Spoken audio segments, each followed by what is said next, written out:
West Bengal elections are just round the corner, about maximum of 4 to 6 months away. Things are all hotting up in Bengal, and we have with us the governor of West Bengal, Jagdeep Dhankar, and we'll go straight to him because a lot of things are happening here in West Bengal at the moment. My first and direct question to you, sir. Do you think law and order situation in West Bengal has broken down? Well, democratic fabric here is being stressed. Law and order situation has been nosediving for last several months. There are areas where we have lawlessness, a state of anarchy. What happened on 10th December, and that was a Human Rights Day. Human rights were in flames. If political activity can take place only with the sanction of the ruling party, then that is the end of democracy. The essence of democracy and rule of law and constitutional working is that one must have full freedom. But in the state of West Bengal, no space to opposition. Opposition parties are being made to bleed at every occasion. If the president of a ruling political party in the country could be so treated with respect to a predetermined program, that's a very serious comment on governance here.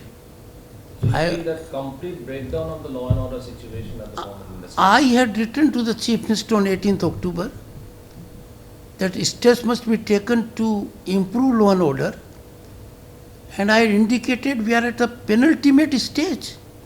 Which means that you are recommending a Those are the issues which can't be subject matter of either media discussion or public domain. They are issues between me and the central government.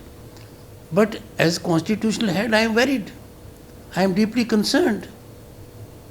If the public servant acts politically, acts like a political worker, as a front foot political worker, then threat to democracy is obvious. That is something which is happening here. I have been cautioning and warning public servants, don't play with fire. Even the Honorable Chief Minister, the transgressions of constitutional provisions are unacceptable. On what authority she calls a citizen of this country as outsider in the state of West Bengal? I would pose a question to myself. It is foolhardy, audacious approach by a person holding constitutional position to call superior constitutional functionaries as outsider in the state. This is an outrage of constitutional sense. I have called upon her to read preamble of the Constitution. We say, we the people of India, we are Bharat, the largest democracy on earth. We cannot act in this manner. And what is happening is non-responsive approach.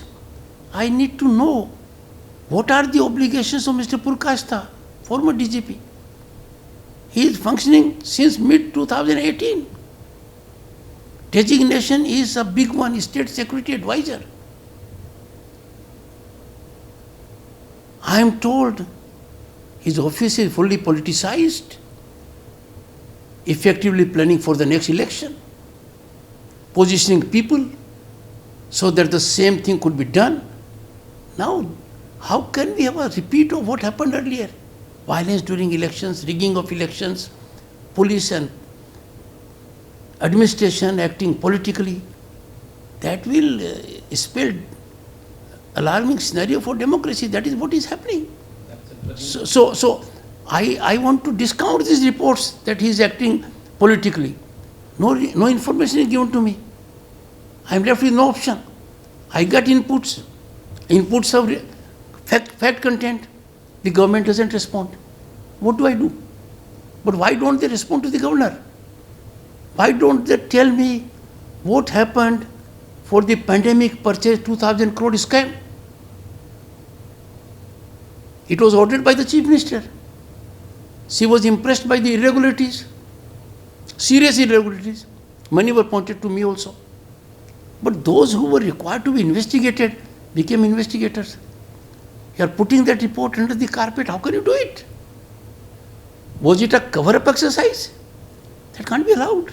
Correct. But in this way, you mentioned that there are bureaucrats who are involved, who have turned into party workers. You mentioned a certain figure, IAS and IPS officers who are working at the behest of the Trinamool Congress party. So you have identified those bureaucrats that you want. I have.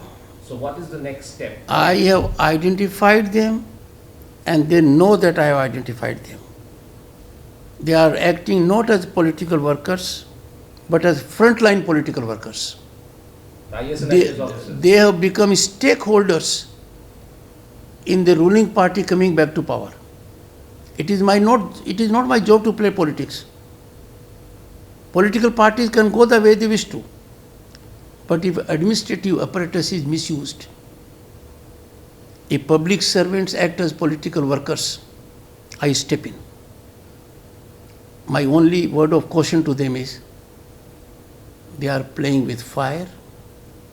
There will be serious consequences. Their act is culpable. It constitutes crime in law. You mean to say this IPS and IAS officers are constituting a crime in law? No. If a public servant engages in political activity, that is misconduct in service. But if you become stakeholders, it is crime. And I have reports of both these scenarios. I only hope they will get wiser before it is too late. We cannot allow public servants to destroy our democracy by acting for political purposes. It is written in their conduct, be politically neutral. Let me tell you, the problem is so serious. I wrote to Chief Secretary and DGP, send a message to your people, they have to be politically neutral. They have not been able to send this message. It's part of the rule, which means even Chief Secretary and DGP are liable for their acts of omission and commission. Their failure to so act means they are promoting this kind of a culture where public servants can act politically. And this is something which law does not allow, Constitution does not allow. And this cannot be allowed to happen.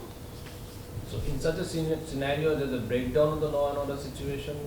First you mentioned, then there is also a breakdown of the administrative machinery to a large extent that you also mentioning. So does not it set stage for a president's rule in near future? That is something which can't be discussed either on public platform or media. That's a matter between the governor and the concerned people. So stage has not come to that as well? I wouldn't say anything on that at the moment, but there is no doubt about it that democratic fabric is being ravaged, constitutional parameters are being ignored, governance in the state is much away from rule of law. I get reports of rampant corruption, nepotism, favoritism, even with respect to organizing of Bengal Global Business Summit. No response is coming from the government.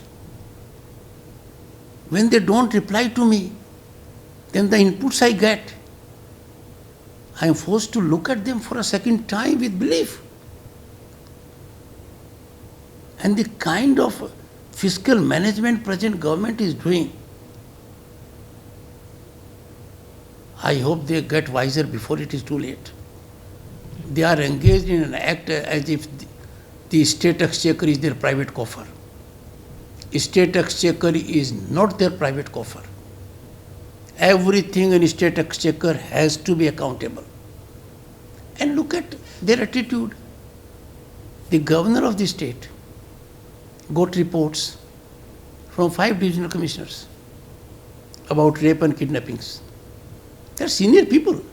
They signed the report. And before they signed the report, each divisional commissioner got reports from district magistrates in writing. I put it on Twitter to sensitize the people that we must not be in a mode to ignore crime against women. We must be oversensitized. We must curtail it, combat it, contain it. And the Home Department, we have an illustrious ACS, Mr. Dwivedi. He was in finance earlier. In finance also he gave no response to me. As ACS Home, he has done wonders. His Twitter handle says, my dissemination is wrong, ill-motivated, allegations, and everything which is defamatory. How can information given by the governor based on divisional commissioners and district magistrates be so commented? And still he thinks he can walk away with it. It is defamatory. It is crime. A notice has been issued to him. You should have noticed too. Yes, I have sought his response. If it is not found satisfactory, law will take its own course. We cannot allow bureaucrats to run amok like this. We cannot allow them to throw decorum, discipline, and commitment to their conduct rules to winds. Prima facie, I find he has committed a major misdemeanor. Major misdemeanor. He has already failed once to respond. I hope he gets wiser for a second time and makes a response.